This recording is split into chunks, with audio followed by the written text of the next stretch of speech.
성경에는 예루살렘 교회, 안디옥 교회를 비롯하여 여러 교회가 나옵니다.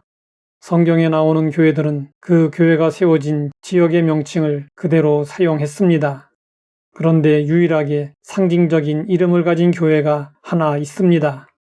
스데반 집사는 설교 중에 그 교회와 그 교회의 지도자인 모세를 이렇게 소개하고 있습니다. 이스라엘 자손에 대하여 하나님이 너희 형제 가운데서 나와 같은 선지자를 세우리라 하던 자가 곧 이 모세라. 시내산에서 말하던 그 천사와 우리 조상들과 함께 광야 교회에 있었고 또 살아있는 말씀을 받아 우리에게 주던 자가 이 사람이라. 이스라엘 자손들이 출애굽하여 약속의 땅 가나안에 들어가기 전까지 광야에서 생활했습니다. 스데반은 광야의 이스라엘 자손들을 광야 교회라고 불렀습니다.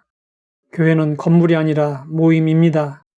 그래서 광야의 이스라엘 자손들의 모임이 광야 교회로 불릴 수 있었습니다. 이스라엘 자손들은 광야에서 하나님을 만났습니다.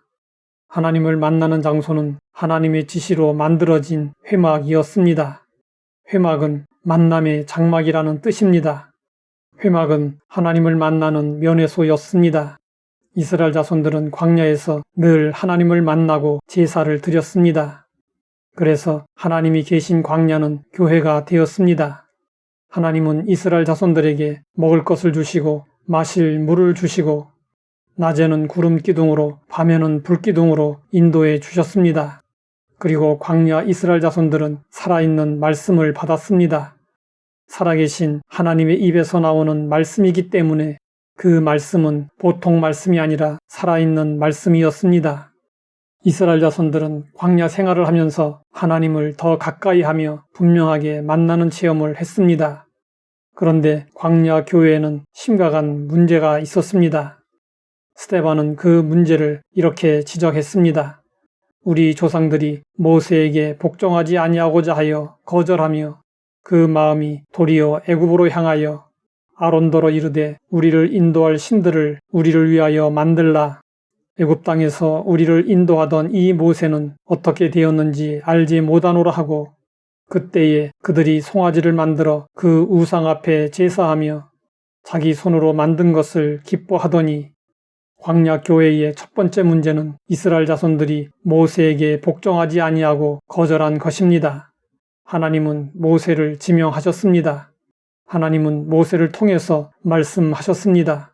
따라서 이스라엘 자손들은 모세를 하나님의 사람으로 믿고 따라야 했습니다. 그런데 이스라엘 자손들은 왜 하필이면 모세냐, 아론도 있는데 라며 모세를 거절했습니다. 그들이 모세를 거절한 것은 하나님의 말씀과 하나님의 통치와 구원과 인도하심을 거절하는 것이었습니다.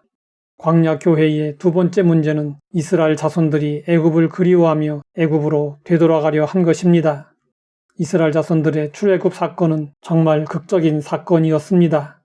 그들은 하나님이 애굽에 내리신 10가지 재앙을 보았고 모세의 지팡이로 홍해가 갈라지는 기적을 친히 경험하였고 홍해를 육지처럼 건넜습니다. 그런데도 그들의 마음은 아직도 출애굽하지 못했습니다. 사람들은 지난 시절을 아름답게 여기는 경향이 있습니다. 이스라엘 자손들은 애굽에서의 노예 생활의 고통은 까맣게 잊고 좋았던 것만 기억하면서 그때가 좋았다고 했습니다. 광야 교회의 세 번째 문제는 모세가 자리를 비운 동안 송아지 우상을 만들어 섬긴 것입니다. 모세가 시내산에 올라가서 내려오지 않자 이스라엘 자손들은 불안해졌고 급기야는 모세가 죽었다고 판단하기에 이르렀습니다. 그들은 눈으로 볼 수 있는 하나님이 있어야 한다고 생각했습니다.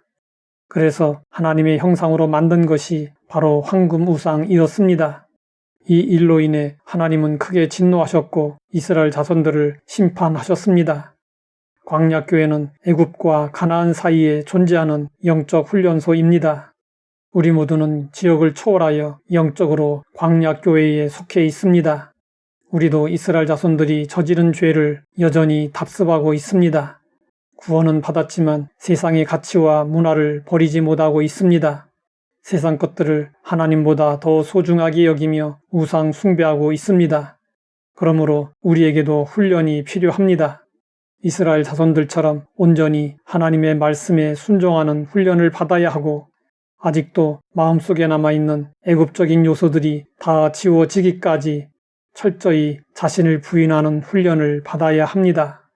이를 위해 하나님은 우리에게 때때로 질병과 고통과 실패를 허락하십니다. 우리는 아직 온전히 이루지 못했습니다. 여전히 훈련 과정 중에 있습니다. 가나안에 이르기까지 날마다 광야 훈련이 이루어짐을 잊지 말아야 합니다. 하나님 아버지, 우리가 광야 교회에 속해 있음을 알게 하시니 감사합니다. 아직 온전히 이루지 못했음을 기억하고 영적 훈련에 매진하게 하옵소서. 예수님의 이름으로 기도드립니다.